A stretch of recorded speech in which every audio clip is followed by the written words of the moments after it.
These players have either the worst or best matchups, in my opinion. Jonnu Smith versus the Texans. And last week, we saw Jonnu Smith catch 0 passes in 4 quarters. DK Metcalf only catching 4 passes a game. He hasn't looked like the same player since his injury. Garrett Wilson and Devontae Adams versus the Jaguars. Number 1 guys have field days against them. David Njoku versus the Chiefs. Jameis is feeding David Njoku right now. Week 13 versus Denver. He got 17 targets.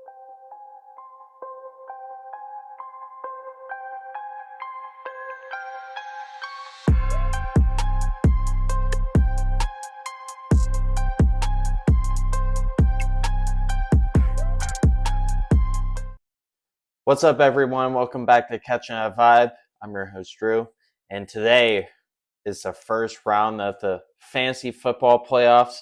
It's week 15 of the NFL season, and ladies and gentlemen, congrats. You made the playoffs. Today, we're going to dive into the first round of the playoffs. These players have either the worst or best matchups, in my opinion. Now, I want to clarify, this isn't oh, you have to play these guys, or oh, you have to sit these guys. This is just purely based on the matchups they have this week, and if I like them or if I don't like them. So we're going to start off with the player matchups I don't like, and the first one is Jalen Hurts versus the Steelers. Man, there is so much drama going on the Eagles side after winning their 9th straight game against the Panthers. You would think the Eagles lost by 20 by how much drama is going on. Was Jalen Hurts bad last week? Yes, he was. But if you're A.J. Brown, you can't do that in front of the media. You want to pull him to the side, hash it out. And they were friends at one point. So it's very interesting to see how that goes with how close the playoffs is for the NFL. So Jalen was 14 for 21, 108 yards against the Panthers. Dan Orlovsky on ESPN, he was talking about the Eagles' passing game is like high school. Like, it's not complex at all. It's just easy crossing routes, no double moves, so nothing like that. Now they're playing the 9-5 Steelers, whose defense is really good. I mean, they're only allowing 18 points a game. Guys, the Steelers are a great organization. They're going to see the drama go on and force Jalen Hurts to beat them. They're not going to let Saquon run wild against them. So for that, Jalen Hurts, the matchup I don't like this week. And let me say again, I'm not saying to sit Jalen Hurts. I'm just expectations maybe tampered a little bit. All right, my second guy is James Cook versus the Lions. James Cook versus the Rams put up 4.9 points. He had 6 carries for 20 yards. James isn't a bell cow back in Buffalo. The last 2 weeks, his snap count was only 45%. Ty Johnson and Ray Davis they're getting too much playing time for my liking. James is only a 2-down back. Ty Johnson, he comes out for every 3rd down, comes out for 3rd down passing situations. Now he's playing the Lions. The Lions are second against running backs in fantasy.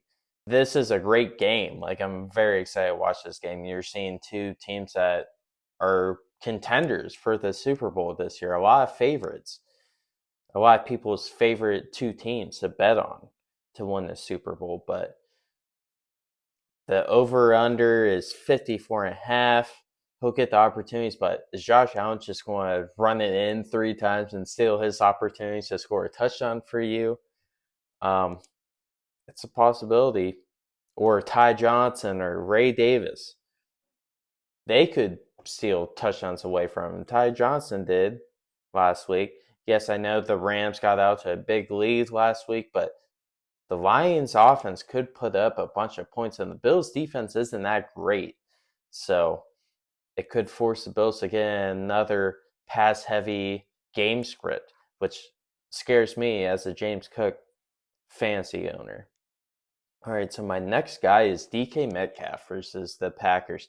DK's been struggling since he came back from his injury. Here's his numbers since week 11.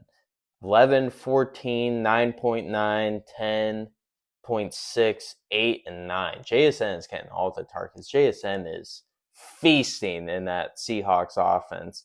He's receiver 6 right now. I'd be nervous playing DK. Only catching 4 passes a game. He hasn't looked like the same player since his injury. You think, oh, maybe he'll have a good game here. I don't see it this week.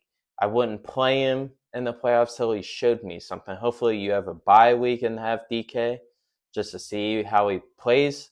Then next week you're like, okay, he didn't do so well. I'm not going to play him next week. At best, I think he's a flex option. He's definitely not a receiver 2. And maybe if you have a good RB3, I would probably play him over DK Metcalf. Just JSN is getting all the snap count. I mean, he's averaging 90%. He's out there all the time. DK is 80 to 70 ish right now. All right, my next guy is DeAndre Swift versus the Vikings.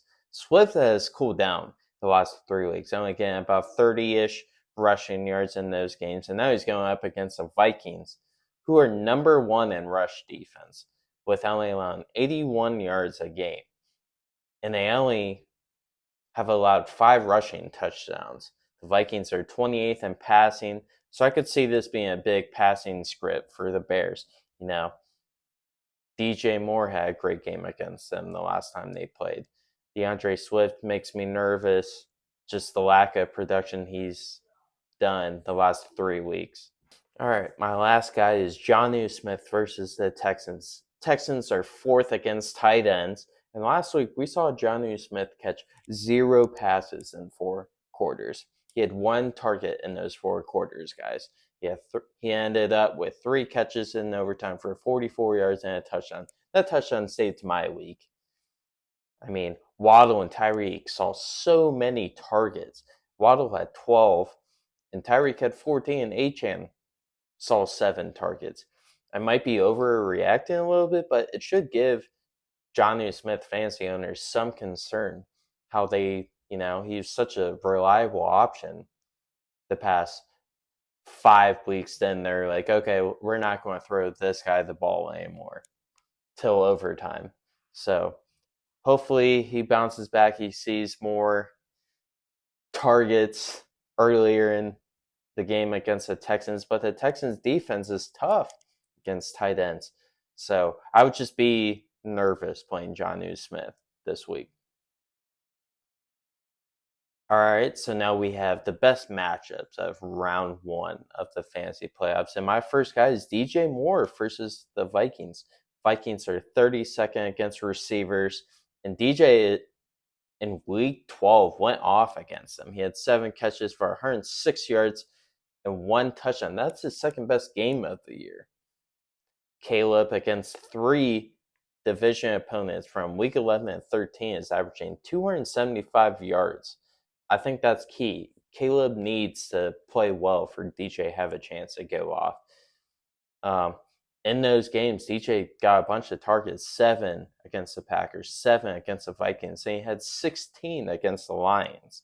So I could see DJ Moore being a really good play this week against the Vikings. All right. My next 2 guys is David Montgomery and Jahmyr Gibbs, Sonic and Knuckles versus the Bills. Bills defense is 18th in rushing defense, allowing 121 yards a game. The Lions' offense is just, they're so good, guys. These guys are a must play. They're such a big part of this offense. I mean, they're expecting a lot of offense in this game. Monty gets so many opportunities in the red zone, and Jahmyr Gibbs gets double-digit carries. Then he catches over 3 passes a game. Jahmyr Gibbs has 12 touchdowns this year. You know how many Montgomery has? He has 12 too. These guys are going to get opportunities to score. Both are in the top 10 in fantasy running backs this year. So you got to play both of them if you have one or the other. All right, I got another stack here. Garrett Wilson and Devontae Adams versus the Jaguars. The Jaguars has been the worst defense against receivers in fantasy. Number one guys have field days against them. Tyreek, Nico Collins twice, Amon-Ra St. Brown, even Alec Pierce had 134 yards against them. Garrett Wilson in the last 2 weeks has gotten 10 targets. Versus Miami, he had 7 catches for 114 yards, and Devontae has gotten 12 and 11 targets in the last 2 weeks and has scored 17 and 25. He scored 25 against Miami last week. So I like both of them. And Aaron Rodgers, he played pretty good fantasy-wise. I mean, they lost still, but it was a good day for the offense. My next guy is David Njoku versus the Chiefs. Jameis is feeding David Njoku right now. Week 13 versus Denver. He got 17 targets, 9 catches. In week 14, he had 13 targets and 7 catches. Fantasy tight ends have field days against the Chiefs defense. That's where offenses attack the Chiefs.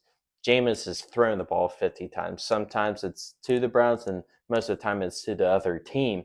But you like that because Njoku is definitely the number 2 guy in Cleveland right now. Jerry Jeudy is going off for him. But Jerry Jeudy has a tough matchup going up against Trent McDuffie, who's very good. So Njoku could become the number 1 guy for Jameis this week. Jameis looks for Njoku every time in the red zone. You can bet he's going to look at him at least one time in the red zone. So I like David Njoku versus the Chiefs. My next guy is Aaron Rodgers versus the Jaguars. I'm thinking about giving Rodgers some playing time since I'm on a bye, just to give Bo Nix a break. No, I'm just kidding. But I do like his matchup against the Jaguars.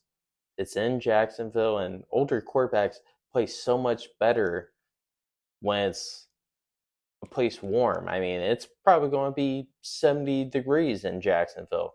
So, quarterback Aaron Rodgers, maybe if you have injuries or whatever the case is, you don't like your quarterback matchup, or maybe you're on bye week and you're like, screw it, I don't care who's playing in my lineup. Aaron Rodgers is interesting, to say the least. All right, my next 2 guys is Lamar Jackson and Derrick Henry versus the Giants. The Giants are such a mess. Lamar and Henry could put up huge numbers against them. They're both going to eat the Giants alive. Lamar wants to get back into that MVP conversation. Lamar has only had 3 weeks where he didn't crack 20 points in fantasy. I mean, he's been amazing in fantasy. And Derrick Henry, he's also trying to hit that 2,000 yards rushing mark again. He's 593 yards away, and he needs a big week against the Giants to get him back on track. So I like those 2. I think they're 2 of the safest plays this week. Plus, the Ravens are just going to destroy the Giants. I mean, the Giants are 14-point underdogs. So I could definitely see those 2 having a great day. All right, guys, that's going to wrap up the video. Thank you guys so much for watching. If you enjoyed the video, please like. And if you're new here, please subscribe. I'd really appreciate it. And comment down if you have any questions or what players you like. I'd just love to hear from you guys is all I'm trying to say. We'll see you next time. Peace.